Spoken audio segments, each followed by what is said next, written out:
Good morning. What is it? It's Wednesday, May 11th, 2022. Welcome to Triggered. I'm Cory Morgan. Well, this is the Western Standard's daily live show that we do covering the news, opinion topics. I get guests.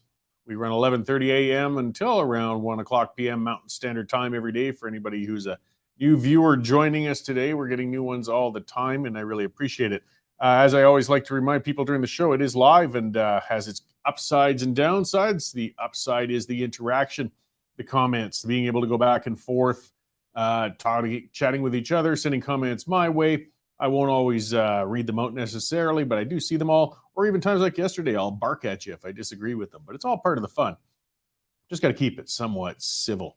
So let's see. Let's look at some of the observances we've got coming up today. We've got some important things that some people may have forgotten. Apparently, it is National, or actually World Root Canal Appreciation Day. I'm not making this stuff up. I've dig into the important parts of the internet and find these items to make sure you are making your observances every day. It's also Hostess Cupcake Day, which, of course, if you eat too many of those, it might lead to the aforementioned root canals. I guess it all kind of ties together. And it's National Night Shift Workers Day. So make sure to give any night shift worker you know a hug and express your appreciation for what they do after hours for us all. So see, today we've got a good lineup of guests. I see one in the lobby already. I'm probably going to slaughter his name, but it's Rejean Venne. On his book, it's Unvaccinated, How Canada Turned to Hatred and Division. And of course, that is a big subject and a big issue. It's a broad one. I mean, we've ripped ourselves apart over the medical status of individuals. It's really been something else to observe, and we're going to have repercussions from this for a long time. So Mr. Venne has written a book on it, though, and his experience, and it's going to be a good conversation. I'm really looking forward to that. That'll be up in about 15 minutes or so. As well, we're going to have Western Standard Saskatchewan, one of our Saskatchewan writers, Lee Harding, and there's been a new provincial political party formed in Saskatchewan, or at least they're in the process of it. It's the Sask United Party. We're seeing that all over the place. You know, we have the Ontario has a new party springing up. In Alberta, of course, we're constantly having new parties springing up like weeds, usually on the right of center. We're always trying new ways to get in and make change and beating our heads against that wall. So we'll see what's happening over to our eastern neighbors there in Saskatchewan and find out what's up with their party, why some people are feeling discontent with the existing Sask party. So let's see here now. I want to talk about, yes, the court ruling. I saw a commenter earlier asking if it was about the 2,000 mules. No, it's not. I'm talking about the Alberta Court of Appeals and a ruling that came out yesterday. Most of us probably heard about it already. And the title is talking about whether or not it'll save the West, because we're failing in every other attempt to stop federal incursions on provincial jurisdiction. Maybe the courts will actually do it on our behalf, but it's an unfortunate way to go. And to be honest, I doubt it'll happen. But all the same, Premier Jason Kenney has needed a break lately, and yesterday he got one. The ruling by the Alberta Court of Appeals declared the Liberals' No More Pipelines bill unconstitutional. And it's really the first major victory against Ottawa incursions upon provincial jurisdiction in Kenney's entire tenure as premier, though that was much of what he campaigned on to get in the first place.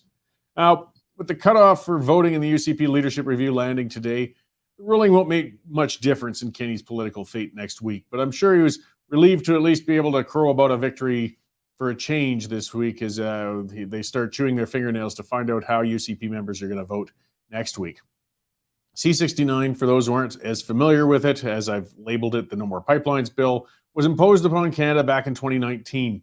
It was a bill modeled to essentially regulate any new large proposed energy infrastructure projects to death. It applies to other projects such as mining and that as well, but their target was definitely the oil and gas of the West. The Trudeau Liberals are anti-energy ideologues, and they're cowards. I mean, at least, rather than accepting their ideology and overtly banning oil and gas projects, they craft legislation that makes it impossible to get any new ones done. That way they can talk out of both sides of their mouths. They can claim to support Western resource development with the smug knowledge that no projects will ever be approved under their legislation. The bill called for considerations of social environmental issues that may be caused downstream with the projects. Like, that's such an abstract demand, it can and would be interpreted in ways that would be impossible to counter. It's just that sort of demand that killed Energy East. The pipeline owner was expected to be responsible for impacts caused by the end user of the product. Theoretically, a producer has to be held accountable for the impact of a person filling their car with gas derived from Canadian products, even if they're on the other side of the planet. It's ridiculous, but that's what they're sort of demanding with these things. So the West fought C69 with everything we had. We lobbied MPs and senators. We held rallies. We launched petitions. There was even going to be a truck convoy, but that sort of fell apart with the yellow vesters. It didn't mean a damn thing. Liberal appointed senators towed the line, and the bill was rammed through Parliament. With the arbitrary powers to approve or decline projects, the federal government immediately, of course, was chilling investment in energy infrastructure across Canada, particularly in the West. And I mean, look how they use it. Just look how Guilbeault recently approved an oil project in Newfoundland, while at the same time banning an expansion of an oil sand project in Alberta. It's no wonder few people are willing to invest in Western Canadian projects despite record high oil prices. The investor never knows when the rug is going to be pulled out from under their project. This power walks all over provincial jurisdiction and takes the ability to develop resources for export out of the hands of the provinces unless they have federal approval. As per the judges, this is their quotes, if upheld, the legislation would permanently alter the division of powers and forever place provincial governments in an economic chokehold controlled by the federal government. That's what the 5-justice panel wrote, the majority of them anyways, 4 out of 5. The legislation the justices wrote takes a wrecking ball to the constitutional rights of Alberta. Like, this is not minor language here, guys, and Saskatchewan, and their rights to develop their own resources. And here's another quote from them. To deprive Alberta and Saskatchewan, which together have the vast majority of oil and gas reserves in the country, of their constitutional right to exploit these natural resources, especially while the federal government continues to permit the import of hundreds of millions of barrels of oil into Canada from other countries, is to reintroduce the very discrimination both provinces understood had ended, if not in 1930, then certainly by 1982. The language was pretty darn clear from the Alberta Court of Appeals. Unfortunately and predictably, Trudeau, abetted by his extreme environment minister, is declaring that he'll take this to the Supreme Court. Trudeau actually took the moment to blame Harper for the problems getting projects approved in Canada. I mean, the gall of that little man has just no end. So, what are the odds that Alberta's challenge to C69 will win in the federal Supreme Court? I'd say slim to none. The court's dominated by Eastern justices who were appointed by prime ministers. If we're ever going to be hoped to be protected from unconstitutional actions of the federal government, it would have to be with the Senate, and that's proven to be a joke. So, I mean, as with past judicial rulings on jurisdictional issues, the Supreme Court might even acknowledge the bill does violate the Constitution, but we should overlook that for the sake of the national interest. I doubt we'll see investment in Western resources spiking in light of our recent ruling. So what good news is there to be seen here? Well, seeing Trudeau pissed off is an immaterial benefit of the ruling. He would have been thrilled had the Alberta court put the issue to rest, and he was disappointed. So that's a fleeting and small benefit. The upside is that we'll see a jurisdictional issue go to the highest court of the land, and it's going to rule in favor of the federal government. Why do I say it's an upside? Is every time such an event happens, more Western Canadians realize how broken the system is and how stacked it is against them. Support for Western independence, it has its ebbs and flows. Every time an event inflames the West, though, more dedicated, permanent supporters of independence are created. We aren't at a tipping point of broad support for Western independence yet, but government actions are determined to bring us all there. Not enough Westerners are ready to go yet, but we'll get there as we continue to smack our heads against the legislative wall and confederation. So in looking at the long game, yesterday's court ruling was a victory, as will the pending federal court ruling that'll probably shoot it down. We need these clashes to make it clear we're not going to be treated fairly in confederation as it's currently set up. Then we'll finally start pursuing the only means we have left to bring about positive change, and that's going to be through independence movements. So keep up the good work, Justin. You're moving us along the path I've wanted to for quite some time. All right, so that's where we're sitting on that court ruling. Let's check in with the newsroom with Mr. Dave Naylor, our news editor, and see what else is happening out there. Hey, Dave. Hey, Cory, how you doing? I'm all right. I'm burning up, Cory. I'm burning up. I got Flames fever. Oh, yes. Well, big game tonight. For that. Yeah, big game tonight. Game 5, coming off a victory in Dallas, and just as importantly, the hated Edmonton Oilers lost in overtime last night too. So the things are looking up on the hockey front, Cory. I understand that Foothills Creamery has also come out with a special Flames ice cream for the playoffs. It's called Sea of Red Caramel Swirl. So that's a Cinnabalt. I'm being corrected. So yeah, that's available at your neighborhood grocery store. Apparently, it's not likely available in Edmonton, mind you, but their ice cream would all be melted by their tears coming up shortly, Cory. So, but enough about hockey. Let's get to the news. What do we have for you today? Your aforementioned buddy Justin Trudeau, looks like he's bringing back the long gun registry. Our Amanda Brown's got a story on that, leading the website at the moment. We've also got the RCMP Commissioner Lucky, basically catching the federal government in a lie. 6 times, or sorry, not 6 times, 11 times, our federal public safety minister, Medicino, said that it was the RCMP that demanded the Emergency Act be brought in to deal with those bouncy castles and partiers down in Ottawa. And Commissioner Lucky testified last night, no, they didn't ask for it at all. So somebody's not telling the truth there, Cory. We got a great story on electrical vehicle charging stations, government ones across the country. Some of them go for not days, not weeks, but months without seeing a single customer pulling up in their electric vehicle for a recharge. We've got some worrying news on a new Omicron variant that's sort of been spiking cases in South Africa. Cases have now been detected in Canada, and our Mel Risden's got all the details on that. We've got a government study, a Privy Council research study showing inflation is drastically changing the lives of Canadians. People are having to get second jobs, postponing their retirement, canceling holidays, basically changing everything about their lives from how they drive to how they shop as inflation sits at a very steep 6.7%. Other stuff, the people of Saskatchewan, bad drivers out there, when they get a traffic ticket, now have a specialized gender box they can check. If they don't want to check whether they're a man or a woman, they can check gender. So I guess that's important information that the Saskatchewan authorities need. And our Jonathan Bradley's got a disturbing story on a Ontario RCMP officer from Mexico, actually charged with human trafficking. He has been pointed out by the Liberal government as a great example of our immigration system. So apparently this guy may or may not have fallen through the cracks because it's just alleged, of course. So that's what we've got at the moment. Just waiting for a Linda Slobodian column to publish on Derek Sloan's Ontario party and basically bringing back God onto the campaign trail.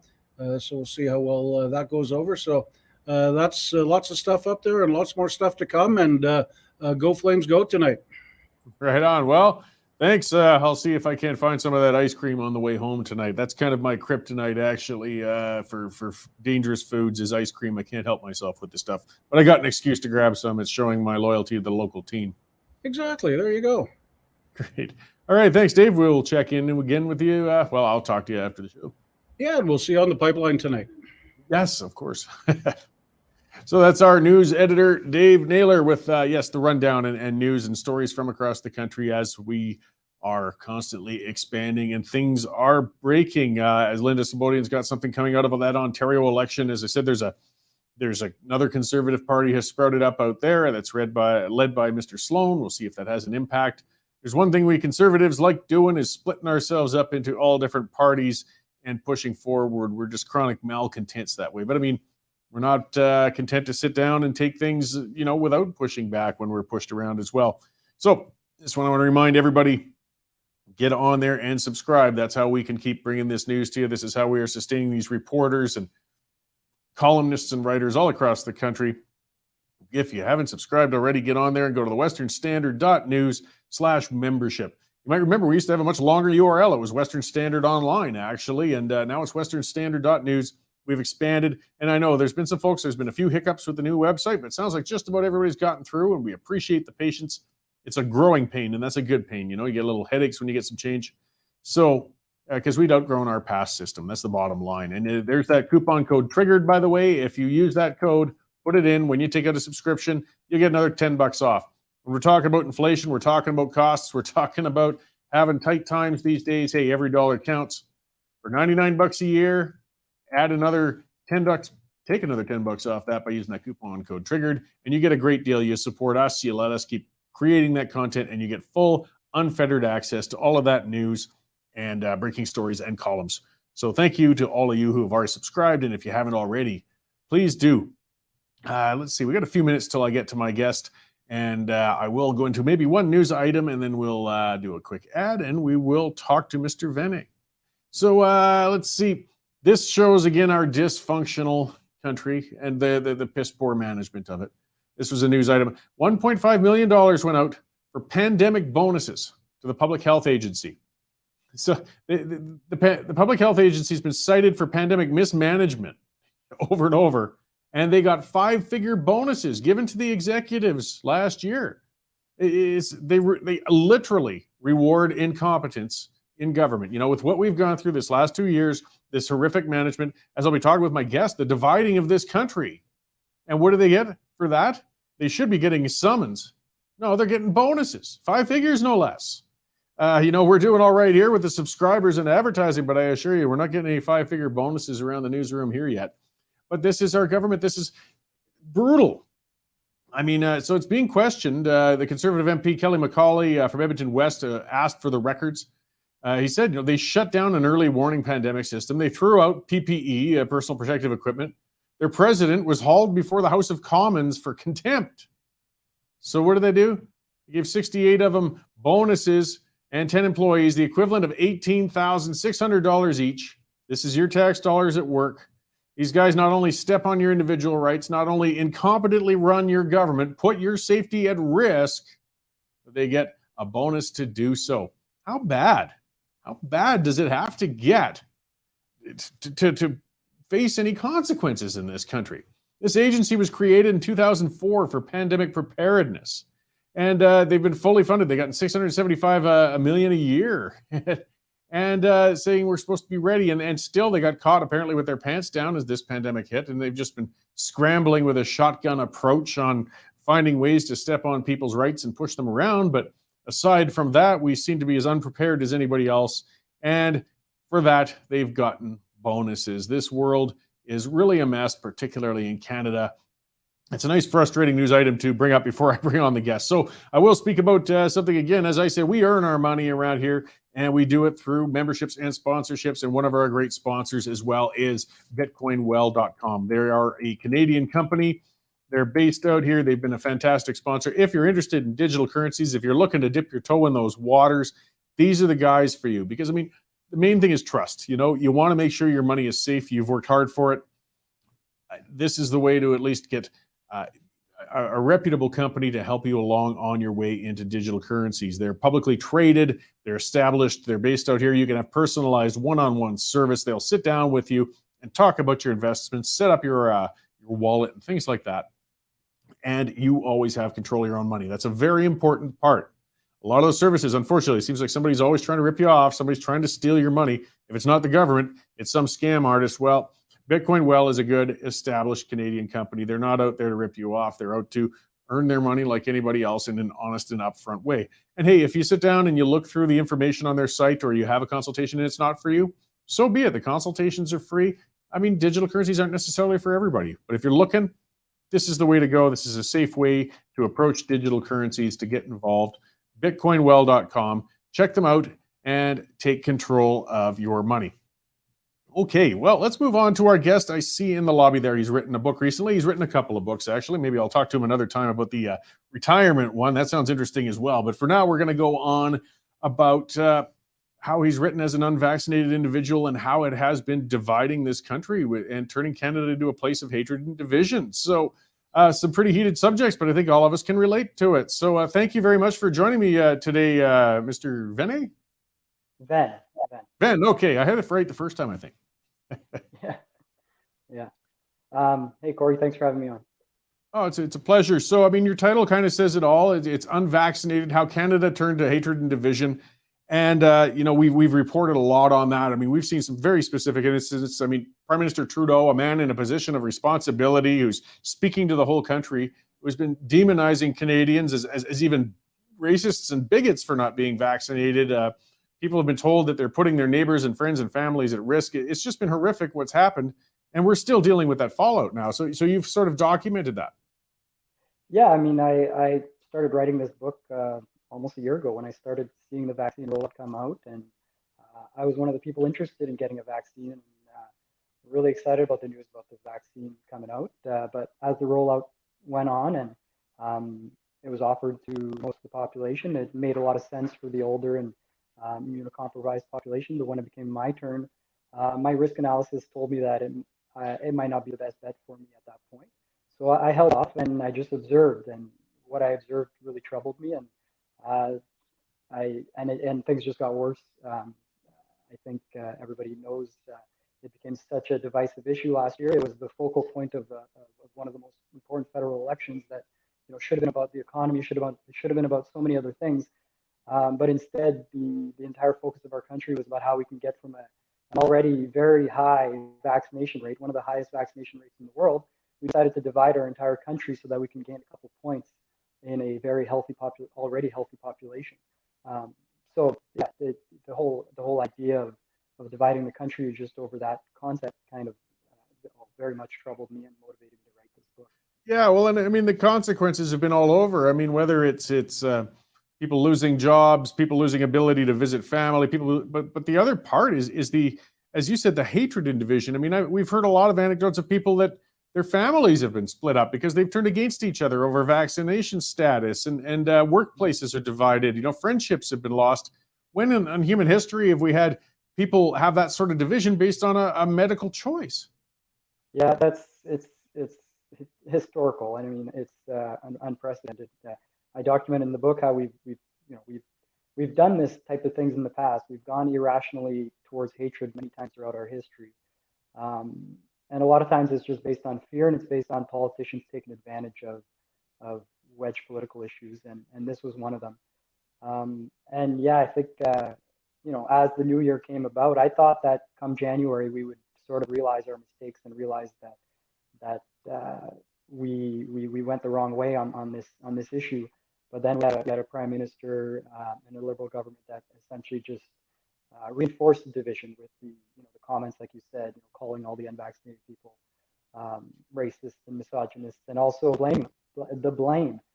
This pandemic, the extension of the pandemic, the lockdowns was because of a mismanaged healthcare system. It wasn't because of healthy 30-year-olds like myself who chose to be unvaccinated. But that was the message, and that's what I mean by how we turn to hatred. We turn to hatred towards just certain people for the extension of the pandemic, and for a very short period of time there was some optimism that maybe the vaccine could stop the spread, and there was legitimate reasons to segregate people or to potentially look at passports, but that was very ethical, a very ethically gray area. But we went ahead regardless. But as the numbers came out, and as we saw with the Omicron variant, and there was no, and there is still today, there is no difference in spread between unvaccinated and vaccinated people. But still today, we still have a lot of hatred for people who just chose a different medical path, just chose to not take the vaccine. And that's still troubles me today, because it's, we're still seeing it today. We're still seeing, prominent mainstream journalists and a lot of public health doctors that have very loud voices still spreading hatred and spreading messages to their followers that they should disassociate with unvaccinated people. We still have public health authorities in the country telling people to avoid unvaccinated people. That has never happened in our country, where we've told people to avoid another class of people simply based on a health choice that the real world data seems to indicate doesn't really make a difference from a spread standpoint. No, and it shames people. And I mean, if people aren't sure or unaware, they might feel badly. I mean, we see that from, as you said, there's some political leaders or even medical leaders, and they're on social media, and we'll see that. I'm sure you've seen it in your province. We see it everywhere. Oh, the numbers have spiked in the hospital or in the ICU, or deaths have gone up, and they'll come out and say, this is your fault. You people who have chosen not to be vaccinated, you're the reason these people are in the hospital, when there's absolutely no evidence whatsoever of that case. But if somebody takes it personally, that's a terrible thing to think of, thinking that something you did might have put somebody at risk, and it hasn't. I mean, we've seen the numbers. Your vaccination status doesn't impact the infections of other individuals. No, exactly. And I think the other issue we're going to pay for is the long-term damage it's done to trust in the authorities in general. I documented in the book how anti-vaxxer was a term reserved for a very small portion of the population, maybe people who didn't believe in any vaccines whatsoever. But it was used over the last year to label essentially anyone who went against the government narrative. It was used against people who were actually fully vaccinated, people who supported the vaccine wholeheartedly, but just opposed mandates were deemed anti-vaxxers. And in the process, by labeling such a large portion of Canadians as anti-vaxxers and by alienating such a large portion by making them feel shamed and making them feel hatred towards them, a lot of people have lost a lot of trust in public health, and this will be felt when it comes to other vaccines. I discussed this in the book, how children's immunization rates have already dropped for other regular vaccines, for long-standing vaccines such as measles. The numbers have already gone down, and we can see these numbers go down even further, and we could see measles outbreaks coming out in the next few years because people have essentially lost trust in the public health authorities because they were alienated and brushed off by them for their concerns. So yeah, I think we're going to pay a very, very high price. Just this week, one of the opposition leaders in Ontario's recent elections announced that if he's elected, he's going to mandate the COVID vaccine in all elementary schools. And while saying that, 60% of kids in the elementary school program have not been vaccinated yet for COVID.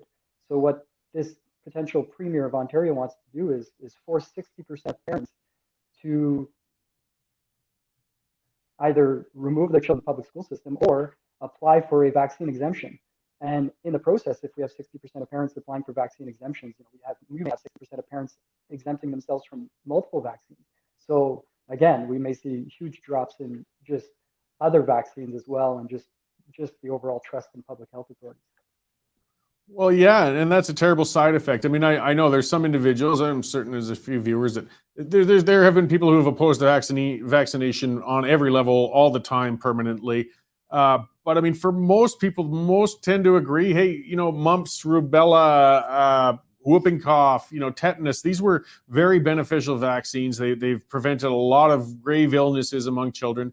And now that mistrust is growing in general, if we have less kids vaccinated with these proven vaccines that are effective for them, we're all going to suffer. I mean, it's the complete opposite effect of what these zealots, I guess you could almost call them, wanted to achieve. Exactly, and for vaccines we may see a drop in vaccines that actually stop spread. Vaccines that provide almost lifetime immunity. Public health authorities, I guess they might have picked the wrong hill to die on, I guess, or they picked this battle and they tried to lump this with every single vaccine. And like myself, I've been vaccinated for every vaccine ever offered to me. I've vaccinated all three of my children for every one of their routine vaccinations up to this point. But essentially, I've been labeled anti-science, anti-vaxxer because I have a hesitancy on one single vaccine that's using a revolutionary technology, which happens to not really, reduce or stop the spread of the virus. It simply might reduce the severity of the symptoms if I happen to get the virus. It's exactly that's the danger we're seeing. There's millions of people like me that have been lumped into this category. Yeah, well, and the vitriol hasn't just been limited to people who've chosen not to get vaccinated, but there's people like myself. I chose to get vaccinated, and I don't have a problem with it. My big issue is just maintaining, though, that it has to be a choice for individuals, and choice means, you can still keep your job, you can still travel, you can still visit family, you can still go to a restaurant. Like they've really blurred a line between forcing and coercion, which still, I mean, such strong coercion, you've taken away choice down to such a microscopic level. I don't think anybody could say it was a choice with a straight face. But they just attack anybody who questioned that tactic at all. And it's, again, it's going to leave a mark on society for a long time.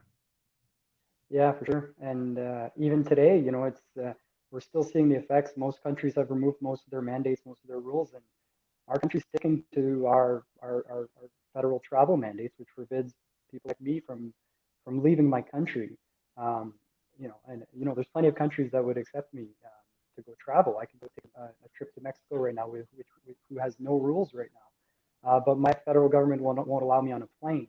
And that's one of the premise of this book as well. I think most experts agree that it's long past due that we remove the federal travel mandates, but the Trudeau government seems to be keeping them in place, not based on science, but just based on a vendetta, based on the people that made him look bad back in January.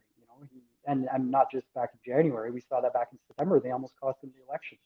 At every campaign stop, he would vilify those people. He kept calling us those people, and he's kept this vendetta. And I think that's the motivation for keeping these mandates in place. There's still people in the federal public service that exclusively work from home that are still on leave because they made a different health choice.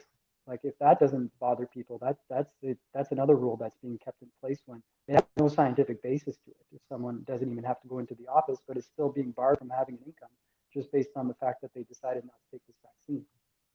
Yeah, and it's just so politicized. I mean, the health has been thrown aside, and some people have found it to be a very effective political football. And I mean, they've almost lost their minds on some of this. Like, I don't know if you're familiar with it. There was an incident in Alberta with a New Democrat MLA who actually hacked the Alberta Health Services website to try and get vaccination status information on the Conservative politicians. That's still going through the courts. He may be charged for that, of course, criminally, and a number of things. But what was running through this gentleman's mind to think that this was ever appropriate or something you'd want to do? And of course, the goal was he was hoping he could find some politicians he didn't like, find out they weren't vaccinated, and shame them for having chosen to be otherwise. I mean, this is insane.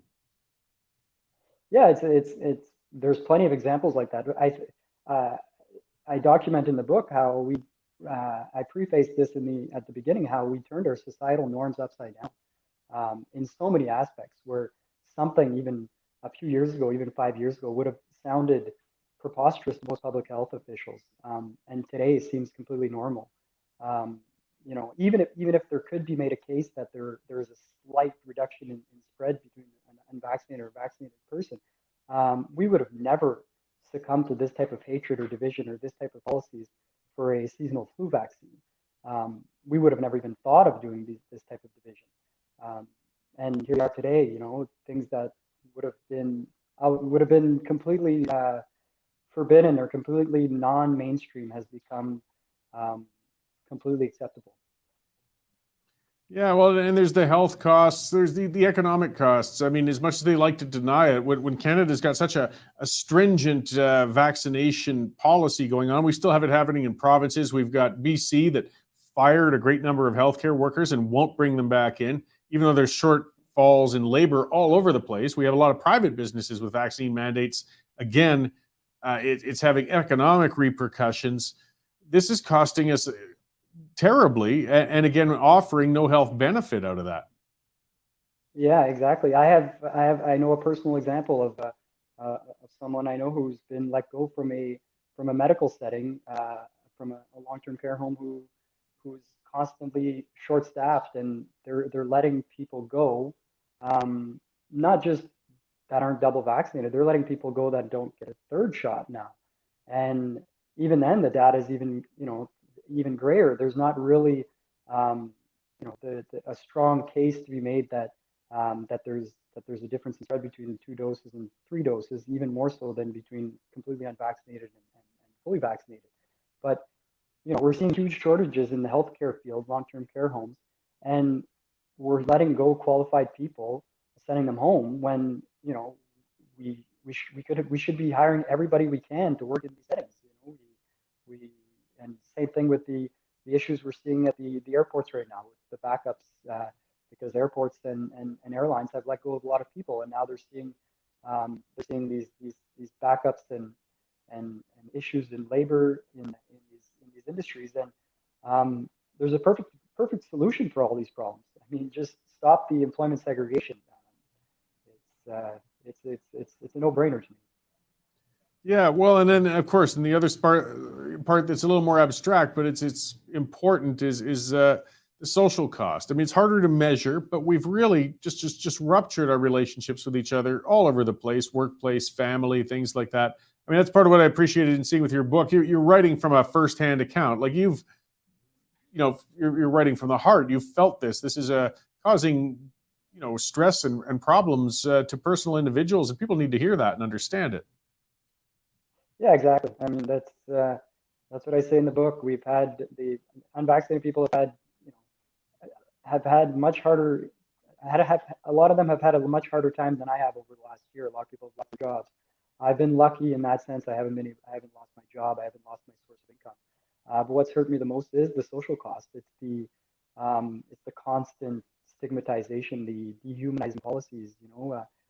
Hearing that back at Christmas that Alberta and BC passed a law that essentially made it illegal for unvaccinated people to have a single visitor. And I know a lot of people broke these rules, but it was the morality of it that your gathering was now deemed illegal by your government. That's, to me, that traumatized me to think that my government was able to do that to me, to essentially come into my private home and tell me who I can and can't have over. And then also having trusted health authorities issue guidelines that would say, this Christmas, avoid your unvaccinated family members. And a lot of families didn't follow those rules and still got together, but many did. Many followed those rules, and many ruined their families forever by saying, we're not going to see each other anymore. And that's not something that's going to be mended overnight or mended very quickly when you decide to go that route. And a lot of people, might have gone that route without thinking too critically about it. So I put a lot of the blame on the health authorities who took advantage of these things and came out with these guidelines that shouldn't have been put out there. In no time in history have you ever told people at Christmas, please avoid people who haven't had their flu shot. But again, we turned our societal norms upside down with this pandemic and with this obsession over the vaccine.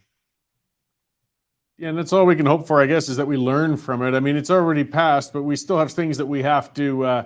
There's still threats to our freedoms and to things carrying on right now, and there's still some legislation hanging there that hopefully is going away soon. But it's important to document it and learn from these things, because this won't be the last pandemic that comes. This won't be the last virus.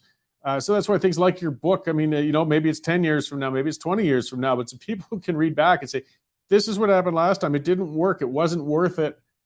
Let's learn." I guess that's all we could really hope, because aside from that, we've already gone through this 2 years of misery. So I appreciate you doing that. Where can people find more information about yourself and where to find your book and pick up a copy for themselves? Well, they can find me on Twitter at just search Rejean Venne. I'm on Substack writing some other topics mostly related to the pandemic recently, because that dominates all the news, but rejeanvenne.substack.com. And then the book is available on Amazon right now. Best place to buy it online. That's where you find me. Excellent. Well, I do appreciate you writing it up and sharing that and getting the book out there. And of course, I appreciate you coming on to talk with us today. And all we can do is just keep pushing and hoping for better times in the future. And as I said, learning from our mistakes. So thank you again, Mr. Venne, and perhaps we'll talk again down the road. Thanks, Cory. Great, thanks. So yeah, that was Rejean Venne. And just to review again, that book, as he said, is available on Amazon. It's called Unvaccinated: How Canada Turned to Hatred and Division. And yes, these reads are important. Documenting these things is important. Learning from these things. I just worry, have we figured anything out yet? Have we learned from this? Because if we don't, we're going to do it again. We're going to do it again. The government, authoritarians, people who want control, people who want to politicize health issues have gotten away with something. And they will have only continued to get away with something if we let them. So we have to keep these issues on the forefront. We have to show the consequences of their policies. And people dismiss the consequences on those because it has been divided. It's been those people, those unvaccinated people, those anti-vaxxers. Well, they're still people. They're people. And you've caused serious economic, social, emotional damage to them. If it was any other identifiable group, the way they've been treated this last year, 2 years, would be a hate crime. But when it comes to medical choice, then suddenly villainization of people is okay. And again, it's totally wrong. It has to be a choice. So Mr. Venne has written on that, and it's appreciated. We got to read from other people who've been through it. Like I said, I've always been outspoken supporting choice. I chose to get vaccinated. I didn't have to deal with the hindrances. The Western Standard, we don't have medical demands upon our staff, but I could travel, I could get on planes, I could go to restaurants during that period of time when it was mandated that you had to be vaccinated for it. But at the same time, you know what? You can take part in those things and still appreciate and respect other people's rights to choose otherwise. And we don't have nearly enough of that polarization, that splitting of society, that splitting of people. It's come at a cost, and it's going to be a long-term cost. And I don't know how long it'll take us to fully recover from it. Let's get on some more news about these things and the ridiculousness of government. Dave mentioned this with the news check-in, with the minister's story contradicted. So the police never asked Cabinet to invoke the Emergencies Act, the RCMP said last night. This is huge. This is something you really should be paying attention to, because that should be the number one area if, and we know they should never have invoked the Emergencies Act. I mean, it's an extreme measure. It was stepping on individuals' rights. It was setting aside your civil rights to control and contain what they felt was an emergency so pressing there was no other way to do it. The only possible justification you should have is our top police officers coming in and saying, this is more than we can handle. This is beyond our control. The public is unsafe. We need the Emergencies Measures Act. It's the only way when you can start down that. And it turns out the RCMP never asked Cabinet to do it. Never, not once. And the claims from the Public Safety Minister, Marco Mendicino, saying he was acting on the advice of law enforcement. That's in quotes. He's lying. He's lying to our faces. You know, it's one of the things in Parliament and committee, when they're in those vaunted halls, they have privilege. You can't be sued or brought up for BSing, unfortunately. There's a lot of things. Because I tell you what, how many times are we going to allow these people in authority to lie to our faces, particularly on something as important as bringing about a law that stepped on the rights of individual Canadians, bringing in the Emergencies Act, which is, and I like to remind people, it's a form of the War Measures Act. That's how extreme it is. I mean, it was talking about pressing people into labor, forcing tow truck drivers to work under threat of law. It was talking about arresting people without charges and being able to hold them. It was talking about seizing people's property through their accounts. It was banning gathering, expression, assembly. So many charter rights were set aside based on it supposedly being completely out of control of the government to manage otherwise. It was based on a lie. And they're still lying. They're still lying to us. And when is this going to stop? When are we going to hold them accountable? So, I mean, yeah, Brenda Lucki, the RCMP commissioner, was testifying at a joint committee on the declaration. And she denies it. She says they never recommended Cabinet declare a national emergency. She said Senator Vernon White said, we heard multiple times from ministers and others that the Emergencies Act and the tools provided were specifically requested by police leadership. Well, we can't find any police leadership that says that they did that. So where do we sit? You know, I personally, I mean, I know it gets to extremes. This government needs to be held to account. They suspended our rights based on lies.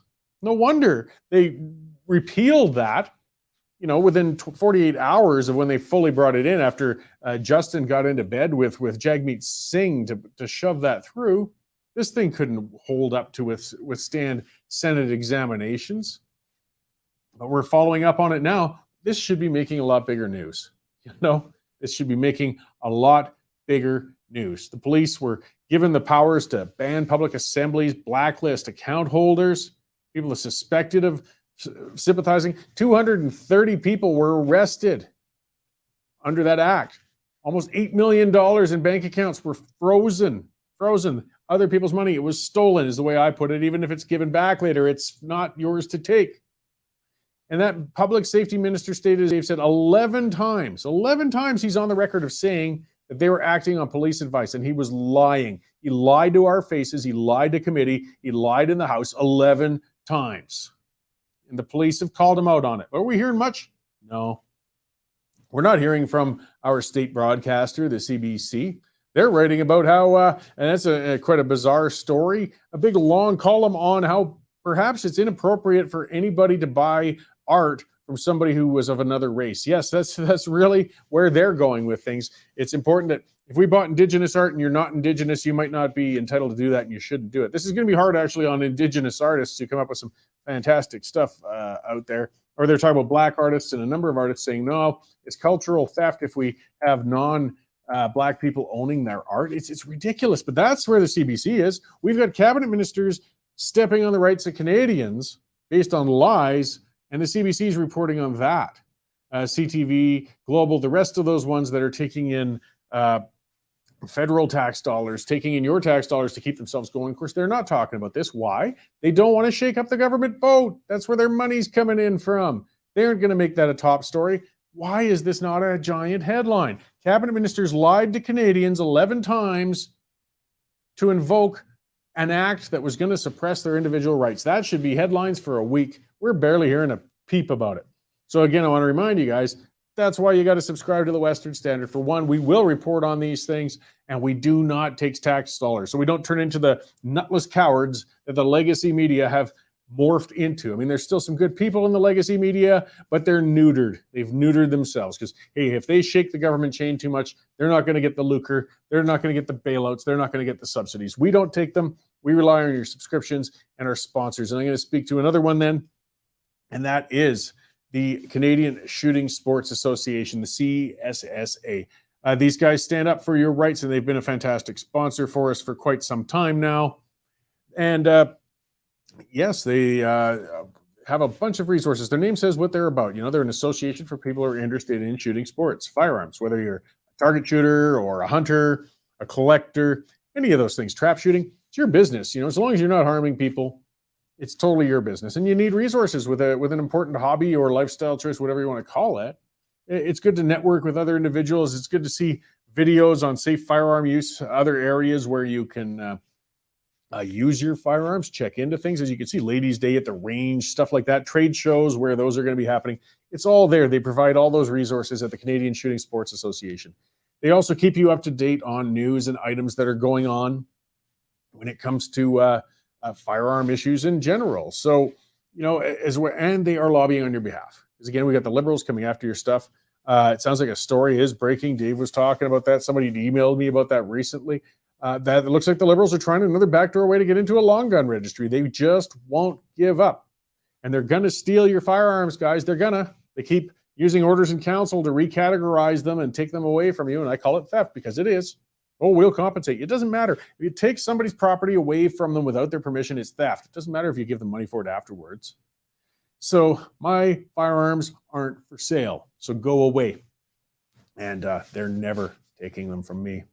But we got to stand up for yourselves, guys. That means helping them because they're doing court challenges. They're standing up for you. They are getting the word out on the actions the government's trying to do. So check them out. Great sponsor, Canadian Shooting Sports Association. Take out a membership with them because that's the only way they can keep helping you guys. And it is important. So what's this? Debbie McKenzie saying the gun grab issue is coming up in Parliament today. Great. We will be looking forward to that. Johnny Arabian saying gun sales are way up. Yeah, I can believe it. You know, with a lot of the things that have been happening with firearms, things that gotten people wound up lately or just worried about personal security, they've been getting more firearms, whether the government likes it or not. Some of the prices have been going up too. I saw Tiffany, who's on social media quite a bit. I know during the day she's working. I don't think she tunes into the show that often, but she was tweeting out that because she's a firearm aficionado with SKS is up for $600 right now, wishing she'd gotten into them earlier. Because she could get them a couple of years ago for $200 each. I managed to pick one up for $400 not too long ago. But prices of firearms are going up as demand is going up. And I think some people are also realizing the government's out to make another grab pretty soon. So you might want to grab them now and get them and set them aside for yourselves before the government gets in your way for it.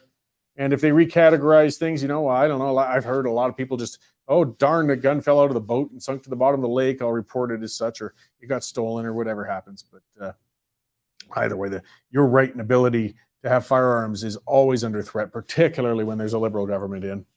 And meanwhile, in Calgary, we are in the middle of a gang war. I talked about that with guests last week. It seems in the news this morning, that was a big one. We're going to get more details out of that. Enforced law in East Calgary. The streets have been closed for 12 hours. I don't even know if they're open yet.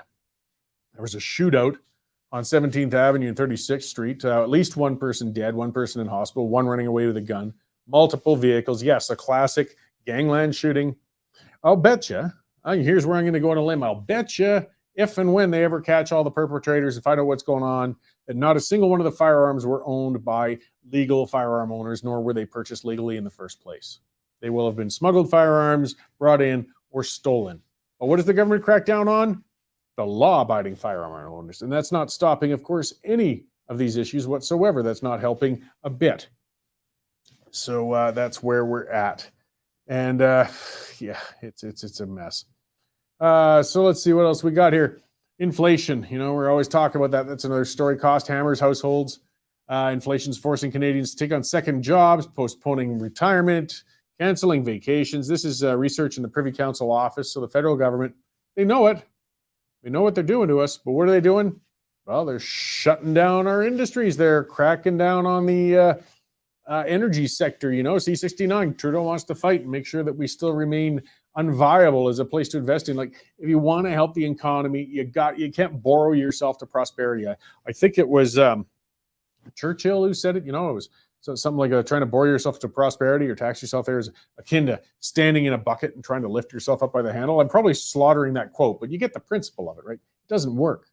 But that's what the Liberal government wants to keep doing. Look, the only way we're all going to get better off, maintain our standard of living, keep things going, is having the economic drivers of our country moving smoothly and growing. And that's a huge part of it in Canada is oil and gas. And we have an ideologically blinded federal government that is busy doing everything they can to shut it down. So we should be very, very concerned here. And then meanwhile, they do know that the cost of living for everything is going up. We are under pressure. We are in trouble. And inflation's running at 6.7% on average. Like, this is record stuff going on, guys. And where are they going? Well, not in a good way. Let me just see if I've heard anything from my prospective guest there. No, he seems to be running behind there, but hopefully we get Mr. Harding in soon so we can discuss that. Yes, it always frustrates when people don't quite make it on time. But let's see, there's always more stuff to talk about, guys.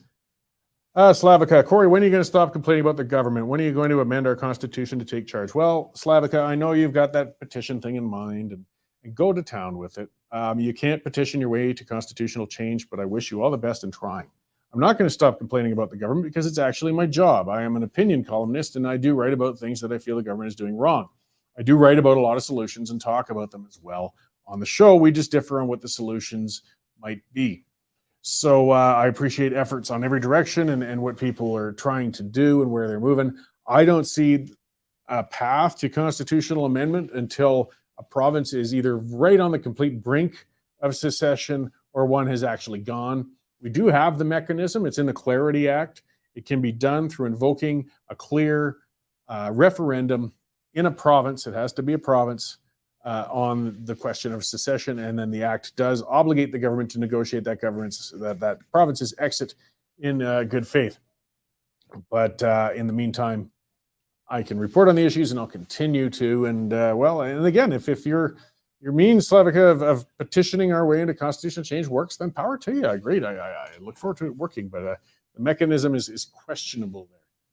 But there's no easy ways. There's certainly none of those, and you got to keep trying. Let's look at, speaking of subsidies, check this stuff out. So the subsidy is up to $862 per rider via rail subsidies last year. Yeah, this is how bad rail is getting. Again, when government pouring money in things that aren't economically viable. We had a couple of our columnists debating high-speed rail in Alberta, whether it was worthwhile or would be viable, and so on. And it's gotten up to $862 per rider. Some were as low as $35 per rider. This is for every passenger. This is a financial statements disclosed yesterday from Via Rail. And that's a Crown Railway. Nobody can run anything worse than government. And we did have a government managed to lose money with a Tim Hortons in a hospital. That shows how incompetent they are. So, of course, running a railway, they're terrible. And they're saying that ticket sales remain at a fraction of pre-pandemic levels. Well, nobody wants to ride the bloody train. Nobody's going anywhere. I mean, some of it, too. I think on those trains, they still have to show vaccination, I believe. I'm not sure, though. But look at the numbers of those subsidies. I mean, come on, guys. Pull the plug. They lost $370 million just last year. It's their full-time payroll they did cut, but they're still bleeding money terribly. How long before we got to say, this isn't working? So yeah, here's the numbers. $35 per passenger. These are the subsidies. These are the dollars you shelled out for other people that should just be able to pay their own bills riding.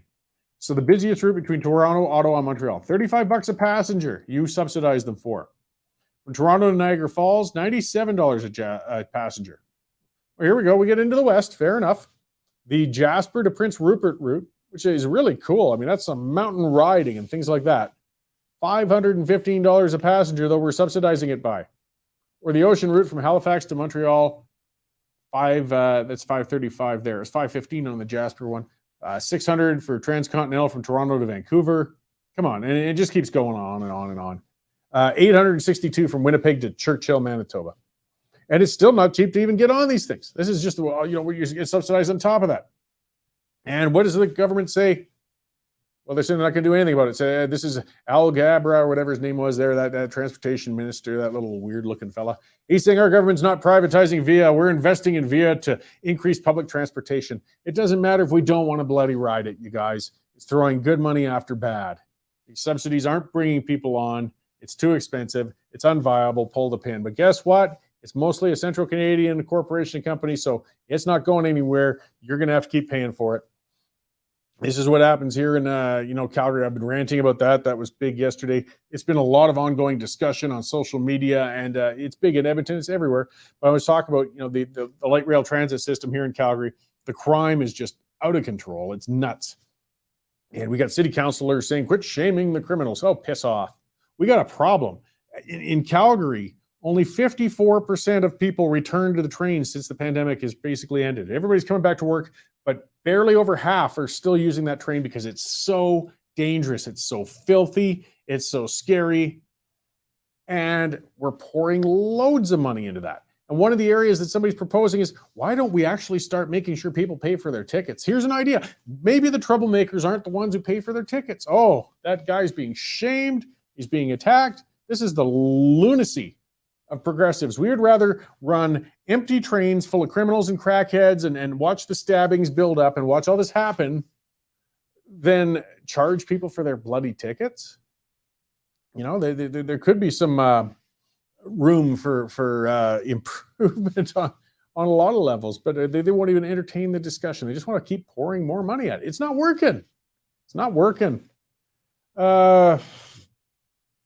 Let's see, better refugees. So the feds, they're going to try and save the Pipeline Act. It's another news story. But the cabinet, as I said earlier in my monologue, that the prime minister is saying they're certainly going to appeal it. And then he said the previous Conservative government gutted environmental protection. Oh, I only wish. Eroded public trust and discouraged investment. Oh, Trudeau, you're full of crap. And they say that they made it harder for major projects to be built. Which again is a load of garbage. I mean, Trudeau's shut everything down since he got in. The only thing hanging in there is the Trans Mountain Line. And the only reason that got going is because the imbecile took the tax dollars of ours and poured it into it and bought it. And again, there was a private company that was more than willing to build that line. The government just needed to get out of the way. So, sorry, Justin, that doesn't work. But he's going to appeal it. And again, I said he'll probably win. He'll probably win. It's going to the Canadian Supreme Court. That's a stacked court. We're not going to do well there. And it doesn't matter what our Constitution is. As we've seen, our Constitution seems to be a flexible document. So when you get Central Canada versus Western Canada, guys, we're not going to be on the winning end of that. But we'll see. And I mean, it took, 2 years and some for it, 2.5, almost 3 years to get it through the courts just on the Alberta provincial appeals. So who knows how long before the feds get it to the Supreme Court. I don't hold out much hope, though, that the Supreme Court's going to stand up the same as the Alberta Court of Appeals and protect our abilities in the West. Meanwhile, though, and this is where we got to get worried about, Canada's oil and gas sector is raking in unprecedented profits. Yes, that's because the prices are up. But also what I see is it puts a big target on our back. This happens every time. This happened back in the 70s and in the 80s, and it's going to happen again now. It's going to turn from, when oil is down at $10 a barrel or even was in the zero, suddenly it was Alberta's oil. It was Saskatchewan's oil. It's the West's oil. We don't want it. It's not our problem. You move on to windmills if you want to make money. Now that it's at a high price, suddenly it's going to become Canada's oil. Watch for it, guys. Watch for it. They will not leave this alone if it keeps up like this much longer. So they're already going to start demonizing. We're going to see those headlines. Those oil companies are profiting. They spit out profit as if it's an evil word. It's not, guys. If you worry about corporate profits, that's a much longer discussion too. The people who think corporate profits are a bad thing, look into how your pension plan works, whatever it might be, whether it's a government one, a private one, or even just your own mutual funds. Where do you think that profit goes? There's a lot of people think it's some Scrooge McDuck is just swimming in a bin full of money. No, these are pensions. Pension funds are the massive shareholders of these corporations. And if they don't have profit, your funds don't grow. When you spit out that corporate profit is evil, you should understand that you're talking about your own money in a lot of cases. So if you're looking to retire at some point, and if you want your retirement savings, whether again they were taken off in CPP or hopefully in an Alberta pension plan or in a private plan, if you want them to grow as fast or faster than inflation, you need corporate profit. And what do we got though? We're divesting. We got to get out of investing in oil companies. You idiots. Look at the money they're setting aside. They do have big profits. They're going to somebody. Divesting, well, you're just letting somebody else take it. But again, worry, because when the government sees other people's money, they want to steal it. So yeah, Suncor tripled its earnings, and profits went from $821 million to $2.95 billion in the first quarter. You know, CNRL brought in $2 billion in net income in the fourth quarter of 2021. But everybody forgets when they lost money. And we're seeing those headlines. This headline I noticed was couched. I can't remember which publication I got it out of, but it says, oil companies profiting while Canadians are suffering under inflation. So again, that's where the government will start to frame things. We've got to take this money away from them for the sake of Canadians. We've got to step on jurisdiction for the sake of Canadians. They did it before, guys. It was called the National Energy Program. The West got raped. They came in, they forced us to sell at far below world prices to the rest of Canada. They, again, stepped on our constitutional rights. So the Constitution doesn't mean a damn thing when push comes to shove when it comes to things like that. And then when Mulroney got in, he says he got in finally and said, yeah, I'm going to get rid of it. That's what he got elected on. He waited until the oil prices dropped, though. He kept it in for a year and a half after he got elected. So let's not forget that. The Conservatives didn't serve us much better. And then when the oil prices dropped, there was the other flip side of the National Energy Program. We would have actually, the rest of Canada would have had to pay a higher price for our oil when the prices were low. But no, when that comes along, they say, okay, used and abused, rode hard, put away wet. We're going to get rid of this policy. And yeah, the West, you're on your own. Enjoy your $10 barrel oil. It's happening again, guys. It's happening again. Just watch for it. This is, again, just more on Trudeau. I don't want to talk anymore about that guy. I guess opposition members were laughing when Trudeau was talking about how the Conservatives had held up things. Oh, yes, here's the Liberals again getting to government incompetence in general. They have good news for Canadians waiting for passports. The people who process the applications are going back to work in person this week. This has been a huge problem for a lot of people. I actually had to get my MP to contact and intervene last December because I was trying to get out of the country and my passport took 4 months to renew, just a renewal.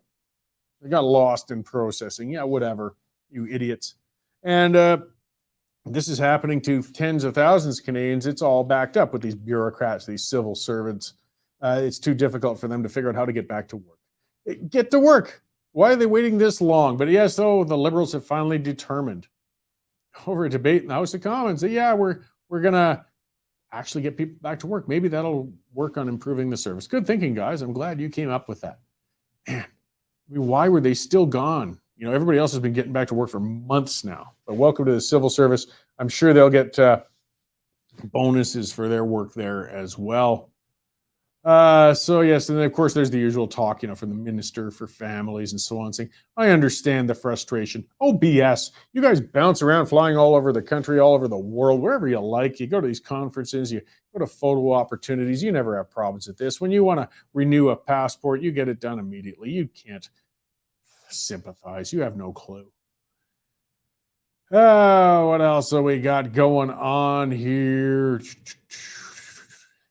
Well, poor harvests due to climate change, of course, is how they couch it. But either way, we've got other issues coming as well. Supply chain, things just keep going on and on. The main thing is the pandemic and the Ukrainian mess is going to be causing. But what we got now is a cooking oil shortage. So all these specific things you never think much about, but they have a greater impact on your prices and things in general all the time. And cooking oil, of all things, yes, this is one of them. It's going up. You know what? I owned a restaurant for some years. I remember when you got deep fryers and you run a lot of stuff through it. Us North Americans love our deep fried stuff. You go through, 50, 100 gallons of cooking oil a week, and that price is a big one. And that's another one coming up. So restaurant prices you've probably already seen have been going up a lot. Well, that's going to add to them even further, guys. Or if they're unprincipled restaurants, they just won't change the oil as often, and you'll find that in the flavor. So when your French fries start tasting like the fish, you know they haven't changed the oil in a bit. You might want to reconsider your dining areas or stay away from the deep fried stuff. But they're on a narrow margin. They're trying to pay the bills. Dave mentioned as well, yes, the latest fear is coming along. CTV, 2 new Omicron subvariants are driving the surge in South Africa. Sorry, South Africa starts there. Fine. And guess what? It doesn't turn into anything here, but it doesn't matter. The mainstream media is reporting on this. This is headline. They're saying to you, get scared, everybody. Be afraid. Get ready. Get ready for more lockdowns. Get ready for more restrictions, because here comes the latest thing to be afraid of. And here it is. So, yeah, that's where we're sitting on that. Let's see here. We've also got a U.S. senator calling us a bunch of military freeloaders. Yeah, I didn't get the senator's name in that headline. But that's something that's been coming on for a long time. In Canada, we've always talked big, but for a long time, we've contributed little when it comes to the world scene, actually, in military, whether it's NATO or UN or just in general in peacekeeping and that. We don't put in nearly as much as we used to, and as much as we say. We used to punch above our weight for a small country, and now we punch way under it, and we're being called out for it.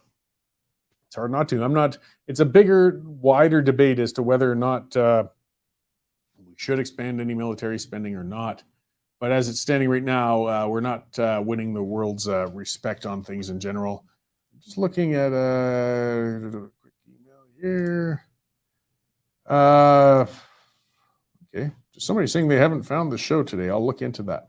But either way, so I'm going to wrap things up. I'm afraid my guest, Lee Harding, I don't know. He's gone AWOL. So I'm afraid I won't have him on. We were going to talk about a new political party forming in Saskatchewan. We're still going to report on that and watch it. We have our Saskatchewan reporter out there, Chris Oldcorn. He's always on top of that too. So make sure to go to the Western Standard and catch those things and keep up to date with it. We'll follow up on it further as that develops.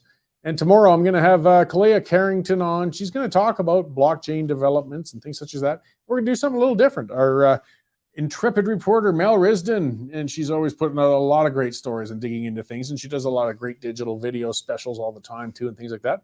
We're going to put her out on the streets, and we're going to do some live street hits. We're actually going to have Mel out there with a microphone on the spot, talking to some folks live on the streets and getting their feedback on whatever issue we think is topping things tomorrow in the area around here. And it'll be a little different, a little interactive, and a little fun and hopefully informative. Get some different voices talking on this show and things like that. So check that out. We'll be doing that tomorrow.